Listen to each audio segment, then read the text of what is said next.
আসসালামু আলাইকুম।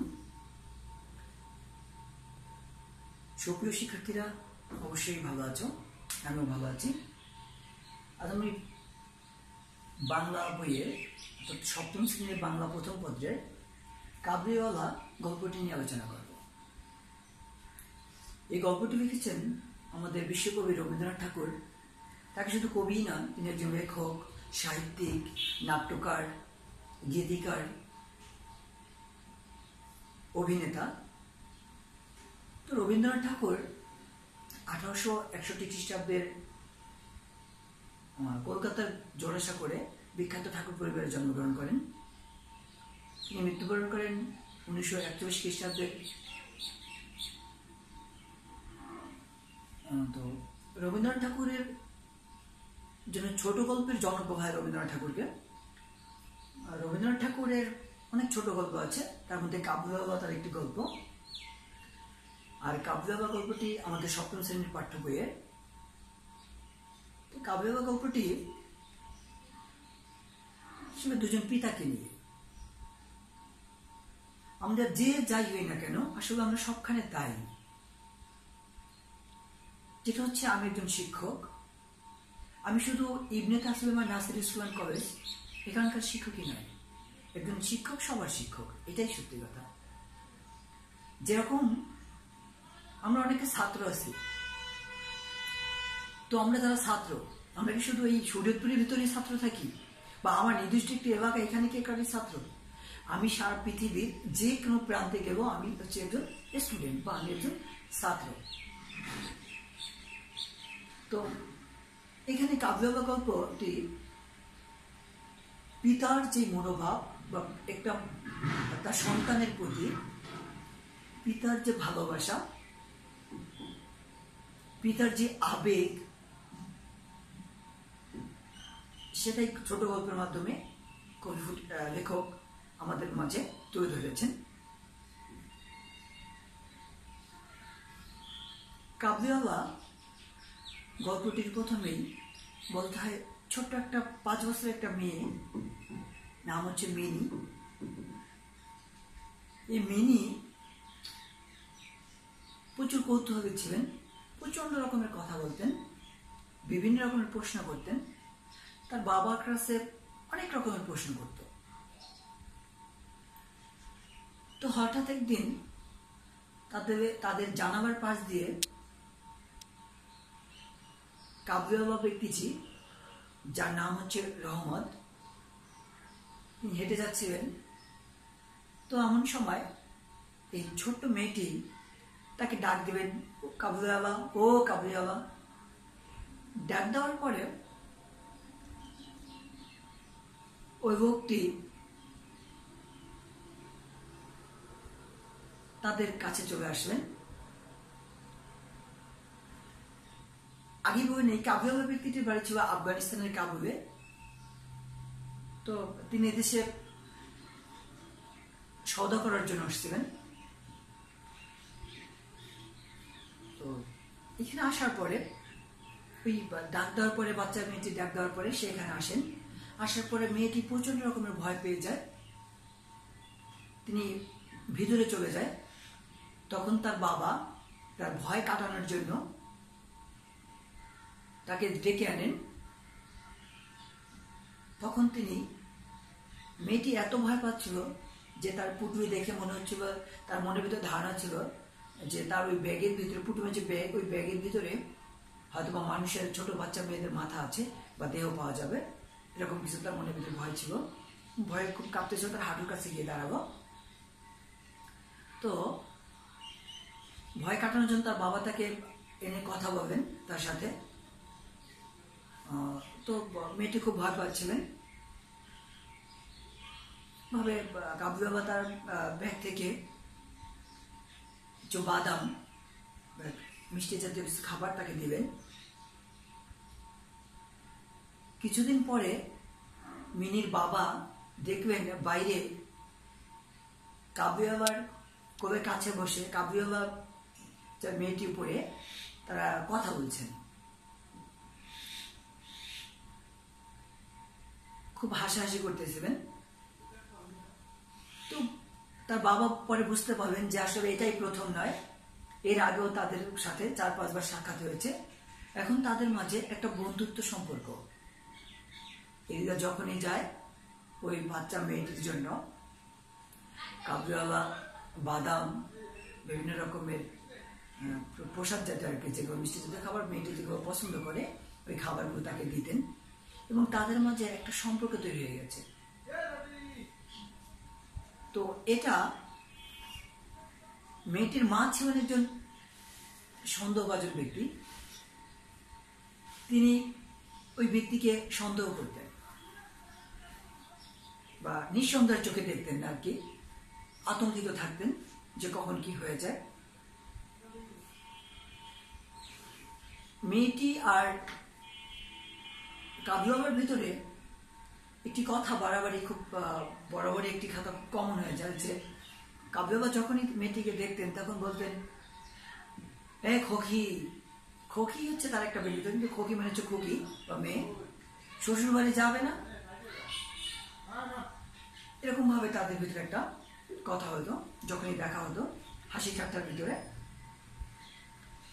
তো কিছুদিন পরে হঠাৎ একদিন সবাই কাবুলিওয়ালাকে জোর করে ধরে নিয়ে আসলো এই জায়গায়। তখন খুকির বাবা বা মিনির বাবা জিজ্ঞেস করলো যে কি হয়েছে, কেন ধরে আনছে।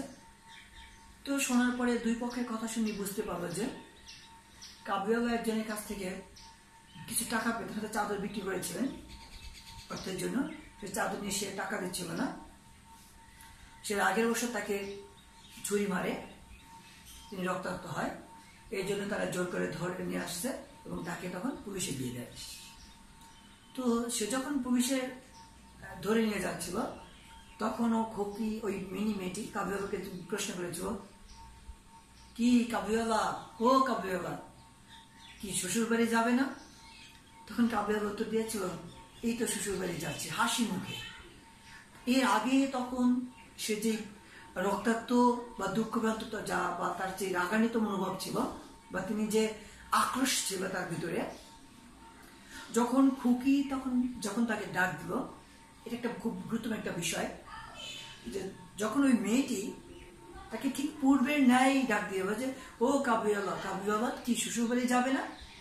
তখন কিন্তু তিনি হাসি মুখে তাকে উত্তর দিয়েছিলেন। অর্থাৎ তার যে আগের যে মনোভাব ছিল, তিনি যে কষ্টে জর্জরিত ছিল, সেটাকে তুচ্ছ করে ছোট্ট একটি মেয়েটির জন্য সে আগের মতোই হাসি মুখ খানা করে বলেছিলেন, এই যে শ্বশুর বাড়ি যাচ্ছি। তো বছরের পর বছর যায়, মিনি এখন অনেক বড় হয়ে গেছে। আজ বাদে কালকে মিনির বিয়ে। সন্ধ্যায় হঠাৎ করে কাবুলিওয়ালার আগমন। এসে যখন মিনির বাবার কাছে আসলো, তখন মিনির বাবা তাকে প্রথমে চিনতে পারেনি, কারণ ওই রকম বেশ ঝুড়ি তখন ছিল না, ঢোকাটা বা পোশাক ছিল না। তখন কাবুলিওয়ালা তার পরিচয় দিলেন। পরে মিনিকে দেখার কথা বলবেন, কিন্তু মিনির বাবা বলেন যে না, মনে মনে ভাবেন আজ বাদে কালকে আমার মেয়ের বিয়ে, আজকে ঝাঁঝামেলার দরকার নেই, যাক ও খুব ব্যস্ত আছে, বাড়িতে অনেক মেহমান, তুমি পরে এসো। তো কাবুলিওয়ালা দরজার কাছাকাছি চলে গিয়েছিলেন, আবার ফিরে আসলেন। ফিরে এসে তাকে সেই প্রতিবার যেই খাবারগুলো দিতেন সেইগুলো তার কাছে দিবেন এবং দেওয়ার পর বলবেন, ওকে এটা দিয়ে বলবেন যে আমি এসেছিলাম। তখন মিনির বাবা মনে মনে ভাববেন, না হয় বেচারাকে অনেকদিন পর আসছে, না হয় একটু দেখা করিয়ে দিই। তো তখন তার ভিতর থেকে আনবেন। আনার পরে দেখে মেয়ে অনেক বড় হয়ে গেছে। মিনি এখন আর কাবুলিওয়ালাকে চিনতে পারবে না। ঠিক প্রথম যেদিন যে আচরণটা করেছিলেন, একদম নিশ্চুপ ছিলেন, ঠিক সেই আচরণটাই করবেন।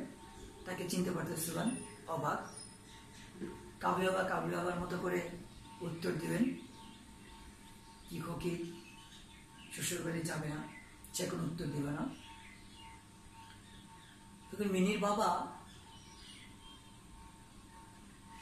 কাব্য বাবা তখন বুঝেছিলেন যে আসলে আমি ও কিছু টাকা সাধবেন, যে তুমি কিছু টাকা নিয়ে যাও।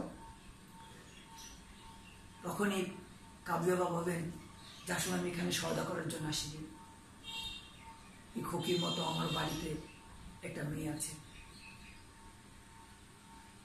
আমি আমার মেয়ের মতোই এই মিনিকে ভালোবেসেছিলাম, যা ভালোবাসি, আর সেই জন্য এখানে আসা।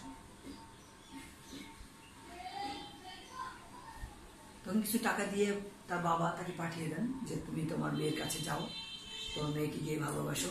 সেও নিশ্চয়ই এতদিনে বড় হয়েছে। গল্পটি এখানে শেষ হয়ে যায়।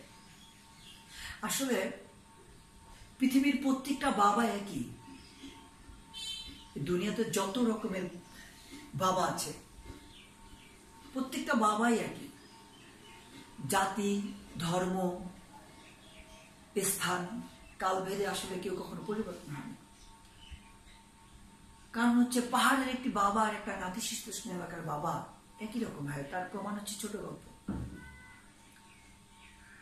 পৃথিবীর সব বাবাই সকল সন্তানদেরকে ভালোবাসে।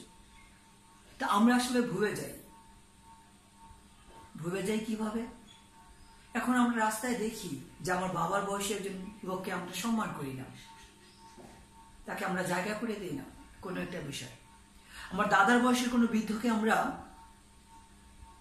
একটু পথ চলায় সাহায্য করি না, তার একটা কোনো জিনিস লাগবে আমরা এগিয়ে দিই না। কিন্তু তাদের কাছে কিন্তু আমরা প্রত্যেকে একই রকম। যে বিশ্বাস না হয় কোনো বৃদ্ধ লোকের কাছে যাবেন, যেহেতু আমরা গিয়ে দেখবেন বা গিয়ে দেখবা যে আমরা যদি তার নাতির বয়সের হয়ে থাকি অবশ্যই আমাদেরকে সে দাদু বলবে। আমাদের কি করা উচিত? তাদেরকে, ছোট বাচ্চারা কিন্তু ঠিকই দাদির বয়সে যদি কাউকে দাঁড়িয়ে বা কোনো ব্যক্তি দেখে বড় সাদা দাড়ি, তাদেরকে কিন্তু সে যাই হোক না কেন দাদু বলে ডাকে বা নানা বলে ডাকে। তবে প্রত্যেকটা পিতার ভিতরে কিন্তু একই একটা জিনিস থাকে যে আমরা হচ্ছে তাদের সন্তান। সে যেখানকার যেরকমই হোক না কেন প্রত্যেক পিতার ভিতরেই তার সন্তানের জন্য ভালোবাসা সমানভাবে থাকে। তো ছোট বাচ্চাদের মাঝে আমাদের প্রত্যেকের ভালোবাসা সমানভাবে পড়ুক, এটাই বলছি। তো এই কবিতাটি বা এই গল্পটি, ছোট গল্পটি আমাদের সবার ভালো করে পড়তে হবে, বারবার পড়া উচিত। কেননা এখানকার নৈমিত্তিক প্রশ্নের যে উত্তরগুলো সরাসরি এখান থেকে আসবে আর এখান থেকে দিতে হয়। আর তাছাড়া সৃজনশীল প্রশ্নের ক, খ বা 1-2 এই গল্প থেকে সরাসরি আসে, এবং গল্পটি পড়ে যখন আমরা বুঝবো বিষয়টি, অনুধাবন করতে পারবো, তখনই আমরা 3 এবং 4 প্রশ্নের উত্তর দিতে পারবো।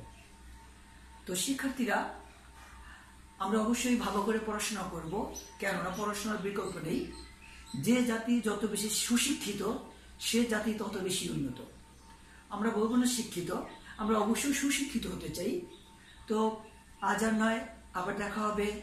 অবশ্যই পরবর্তীতে সৃজনশীল প্রশ্ন নিয়ে আলোচনা করব। তো ভালো থাকবে সবাই। আসসালামু আলাইকুম।